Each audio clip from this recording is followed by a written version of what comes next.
রাধে রাধে। আজ অনেক দিন পর আবার আপনাদের সামনে ভাগবত পাঠ নিয়ে এসেছি। আমার গুরু বাবা সহ সকল বৈষ্ণব ভক্তবৃন্দের চরণে আমার প্রণাম। জগন্নাথ দেবের রথযাত্রা চলছে। জগন্নাথ দেব তার ভাই বোন সুভদ্রা বলরামকে নিয়ে মাসি বাড়ি গেছেন আর কি। এই জগন্নাথ দেব আর যে তিনি গোবিন্দ। আজ সেই গোবিন্দকে নিয়ে একটু বলবো যে গোবিন্দ কতটা গুণের অধিকারী। গোবিন্দের ভগবানের গোবিন্দের শরীরটা সুন্দর, লক্ষণ সুন্দর, গোবিন্দের কথাবার্তাও সুন্দর। গোবিন্দের কথায় সবাই আকৃষ্ট হতেন। তেজও সুন্দর, বলিয়ান। গিরিরাজকে এক আঙুলে তুলে রেখেছিলেন। সেই ছোটবেলায় সত্য কথা বলে পণ্ডিত সন্দীপন মুনির কাছ থেকে সব শিখে নিয়েছিলেন। কিভাবে? তার গোবিন্দের যে গুরুদেব ছিলেন, উনি ছিলেন সন্দীপন মুনি। কিভাবে সুন্দর কাজ করতে হয় এগুলো তিনি তার গুরুদেবের কাছ থেকেই শিখেছিলেন। ভগবান একটুতেই সন্তুষ্ট হয়ে যান। ভগবান ভক্তের প্রতি সবসময় কৃতজ্ঞতা প্রকাশ করেন। আমরা একটু দিলে উনি সব দিতে রাজি।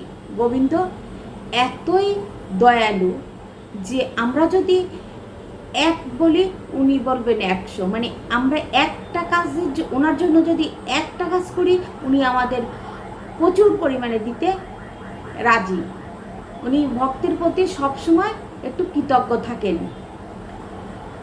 এই ভগবানের বাণী, শিক্ষা, তারপরে ধ্যান, মন্দির আমরা যা করি, টাচ করব, সবই পবিত্র হয়ে যাবে। ভগবানের নাম ধরে আমরা যা কিছুই স্পর্শ করব সবই পবিত্র হয়ে যাবে।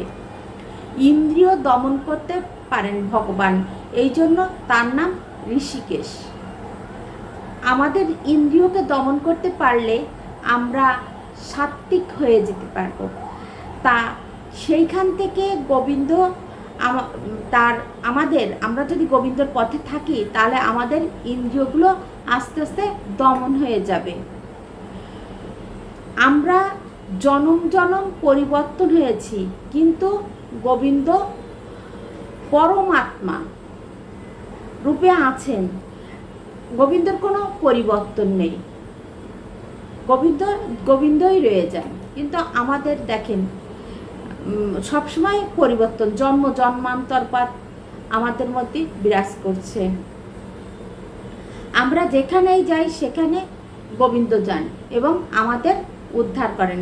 তাহলে দেখেন গোবিন্দের গুণাবলীর শেষ নেই। তাহলে কেন আমরা তাকে স্পর্শ করব না, তাকে পূজা পাঠ করব না, তাকে সমাদর করব না, ভক্তি করব না? এগুলো কি হয়? গোবিন্দকে নিয়েই আমাদের জীবনে আমরা যতদিন পৃথিবীতে থাকব আমাদের ততদিন পথ চলা উচিত, গোবিন্দের পথেই চলা উচিত। এবার আমি ভাগবত পাঠ যেখানে শুরু করছিলাম, এই যে ভাগবত পাঠের উদ্ধবের গল্প। উদ্ধবের গল্পে বলেছিলাম যে গোবিন্দ যখন মথুরায় গেছেন তখন ওখানে রয়ে গেছেন। এদিকে উদ্ধবের জন্য বৃন্দাবনবাসীরা, ব্রজবাসীরা খুব আকুতি মিনতি শুরু করছেন। তখন গোবিন্দ চিন্তা করলেন যে কাকে পাঠানো যায়। একমাত্র উদ্ধবকেই পাঠানো যাবে, কারণ সে মিষ্টিভাষী, সব কিছু বুঝাতে পারবে, বলতে পারবে। তাই উদ্ধবকে পাঠালেন। উদ্ধব এসেছেন বৃন্দাবনে, ব্রজভূমিতে, এবং এসে সবার সাথে দেখা করা, সেখানে একটা অন্যরকম একটা আনন্দ বিরাজ করছে। এবং উদ্ধব নন্দ মহারাজের সাথে দেখা করেছেন এবং নন্দ মহারাজ উদ্ধবকে যত্ন করে এবার কি করছেন, উদ্ধবকে সেবা যত্ন দিয়ে বিশ্রামে বসিয়ে এবার জিজ্ঞেস করছেন যে গোবিন্দ কেমন আছে, কেমন আছেন কৃষ্ণ মোরে না দেখিয়া।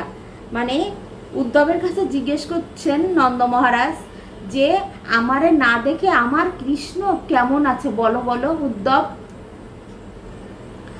আর কি আমারে মনে করে বাছাধন, মানে কৃষ্ণ কি তার বাবাকে মনে করে? আমারে কি করে কৃষ্ণ কখনো স্মরণ, আমাকে কি স্মরণ করে?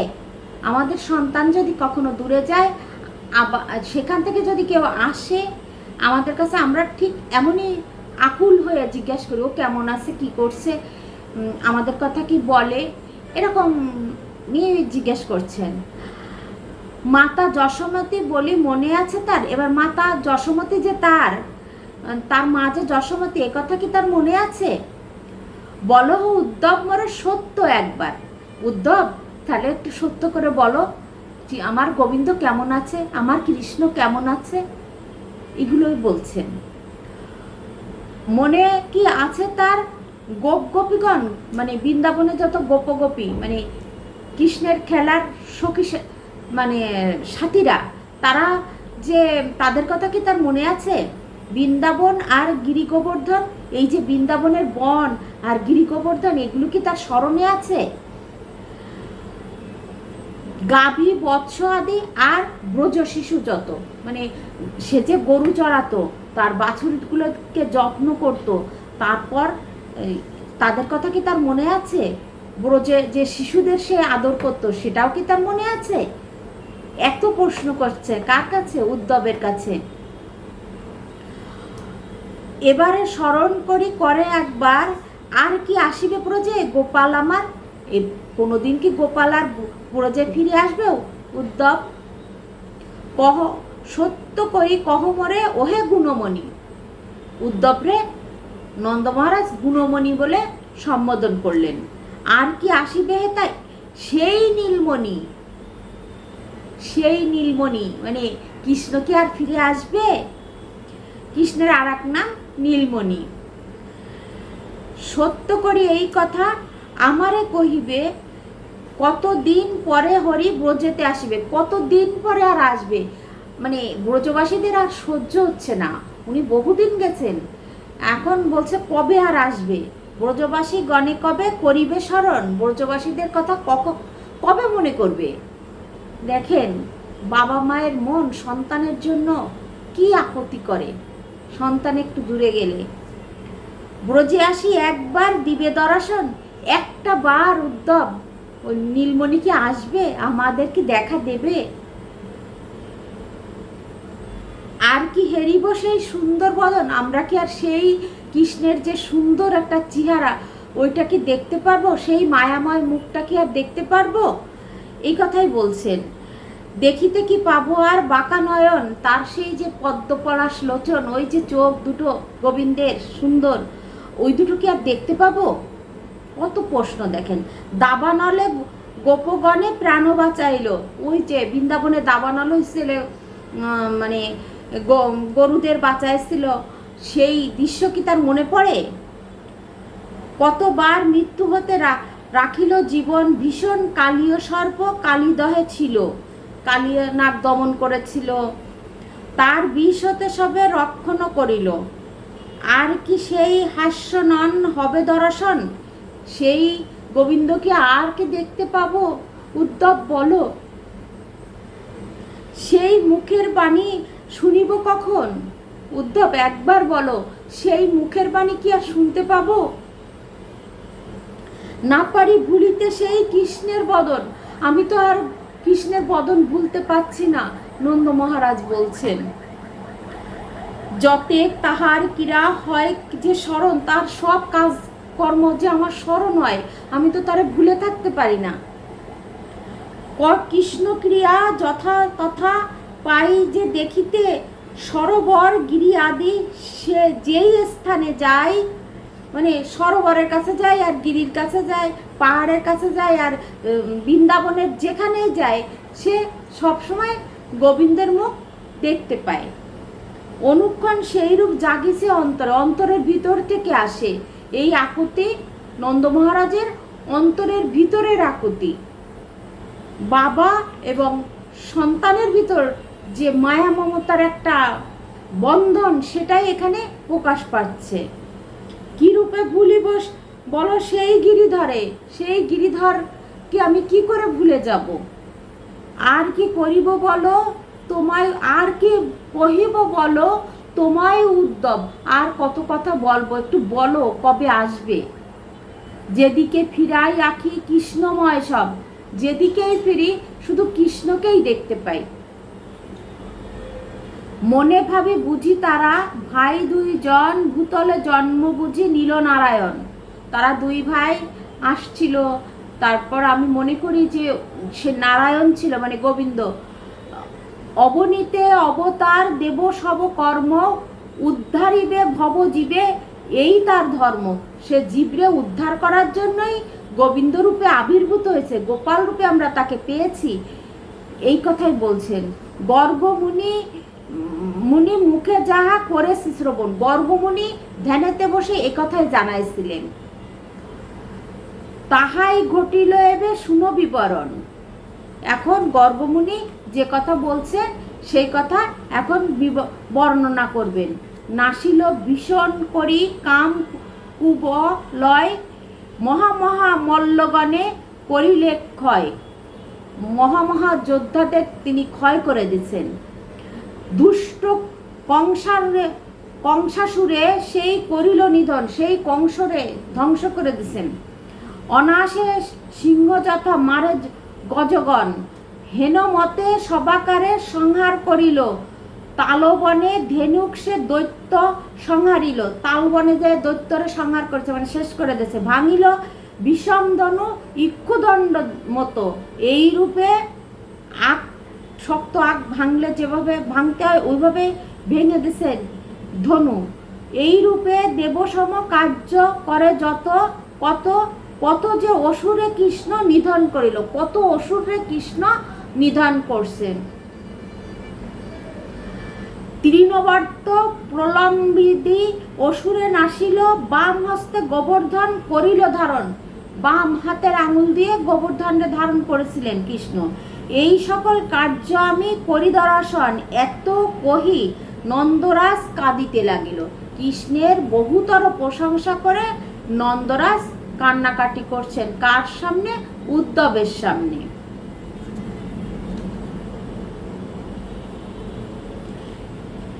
নেত্র জলে বক্ষস্থল প্লাবিত হইল, মানে চোখের জল দিয়ে তার বুক ভিজে যেতে লাগলো।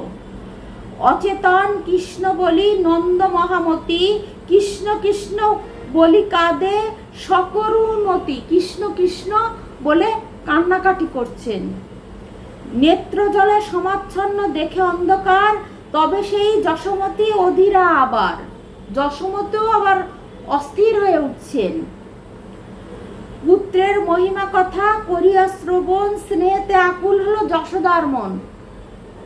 নন্দরাজ ছেলের প্রশংসা করছেন, মা যশোমতী পাশে বসে শুনে তার মনও কি হলো? আকুল হয়ে যাচ্ছে, স্নেহে মায়া মমতায় আকুল হয়ে যাচ্ছে। প্রত্যেক মারই তার সন্তানের জন্য এমনই আকুতি থাকা উচিত। আজ আমরা দেখছি বিভিন্ন জায়গায় মায়েদের আচরণ, সন্তানের প্রতি মায়েদের মায়া মমতা অনেক মারই কমে গেছেন, তারা বিভিন্ন খারাপ কাজে লিপ্ত হচ্ছেন। আসলে এটা তাদের ভিতরে ধর্ম অন্ধতা, তারা ধর্মের প্রতি তাদের কোনো আকর্ষণ নেই, যার জন্য তারা উচ্ছৃঙ্খল হয়ে যাচ্ছেন। প্রতিটি মারই উচিত নিজেও ধর্ম করা এবং সন্তানদেরও সেই পথে আনা, যাতে করে তাদের সন্তানরা বিপদগামী না হয়। আর মাদের একটু সংযত হয়ে চলা উচিত। আমাদের শাস্ত্রে যেভাবে মহিষী নারীরা চলেছেন, আমাদের মাদেরও সেভাবে অনুকরণ করে একটু হলেও চলা উচিত আমি মনে করি। আজ এই পর্যন্তই ভাগবত বিশ্রাম দিলাম। এবার ভাগবতের একটু মাহাত্ম্য বলি। ভাগবত পাঠ করলে কি হয়? ভাগবত পাঠ, এই যে রথযাত্রা চলছে, এই রথযাত্রার মধ্যে ভাগবত পাঠ শ্রবণ এবং ভাগবত পাঠ করা অত্যন্ত ভালো। এটা আমাদের সবার করা উচিত। যারা গৃহে পাঠ না করতে পারি তাহলে আমরা কি করব, ভাগবত পাঠ যেখানে হয় সেখানে শ্রবণ করতে যাব। ভাগবত পাঠ করলে অনেক সুফল হয়, সেই সুফলের কিছু অংশ বলছি। জীবনেতে মহাদুঃখ নিরন্তর পাবে। ভাগবত পাঠ যারা না করে, তারা বা না শোনে, অনাদর করে, তারা জীবনেতে বহু দুঃখ পায়। বেদের বচনিয়া অন্যথা না হবে, এটা বেদের বচন, এটা সাধারণ কথা নয়। ভাগবত রসামৃতে পরিতৃপ্ত যারা, অন্য রসাস্বাদনে তৃপ্ত নাহি হয় তারা। যারা ভাগবত পাঠ শ্রবণ করে একবার স্বাদ পেয়ে গেছে, তারা আর অন্য কোনো গ্রন্থের সাধারণ মানে বইয়ের যে গল্প আছে ওগুলো শুনে তারা সেই সুখটা পাবে না। যারা একবার রসগোল্লা খেয়েছে তারা রসগোল্লার স্বাদটা বুঝে গেছে কেমন, এই তারা আর অন্য স্বাদ নিলেও অন্য স্বাদের মতো লাগবে, কিন্তু রসগোল্লার স্বাদ রসগোল্লার মতোই লাগবে। তাই ভাগবত এমনই একটা গ্রন্থ যেটা ভগবান স্বয়ং নিজেই। সর্ববেদান্তের হয় ভাগবত সার, পরম পবিত্র ইহা দেবতারাও ভাগবত পাঠ শ্রবণ করেন। স্বয়ং মহাদেবও ভাগবত পাঠ শুনতে নবদ্বীপে এসেছিলেন। কলির পাপেতে মোরা আছি জড় জড়, এটা কলিকাল চলছে, আমরা এই কলির পাপে জড় জড়। যা করা উচিত নয় আমরা তা করি, যা বলা উচিত নয় আমরা তা বলি। এগুলো ত্যাগ করতে হবে, আর এগুলো ত্যাগ করা সাধারণ মানুষের পক্ষে সম্ভব নয়। এটা ধীরে ধীরে করতে হবে, ধর্ম অনুশীলন করতে হবে, গোবিন্দকে ভক্তি করতে হবে, গোবিন্দের পরে টান আনতে হবে, নিজের ইন্দ্রিয়গুলোকে দমন করতে হবে, তবেই সম্ভব। জন্মান্তরের স্বীকৃতি না থাকলে মানুষ সহসা বৈষ্ণব হতে পারে না, ঈশ্বরের মতি আসে না, একটা উচ্ছৃঙ্খল জীবনযাপন করে। তাই আসুন আমরা সবাই ভাগবত পাঠ শুনি, ভাগবত পাঠ করি। যে পারেন নিয়মিত ভাগবত পাঠ গৃহে করার চেষ্টা করবেন, আর ঈশ্বরের পথে নিজেকে সমর্পণ করুন। যেহেতু জন্ম যখন হয়েছে মৃত্যু হবেই, আর এই চিন্তাটা মাথায় রেখে চললে আশা করি আমরা খারাপ কাজ থেকে বিরত থাকব। আজ এই পর্যন্তই। বিশ্বের সকল প্রাণী সুখী হোক। হরে কৃষ্ণ। সবাই শান্তিতে থাকুন, সকল অন্ধকার কেটে যাক, এই প্রার্থনা আমার গোবিন্দের চরণে রইল।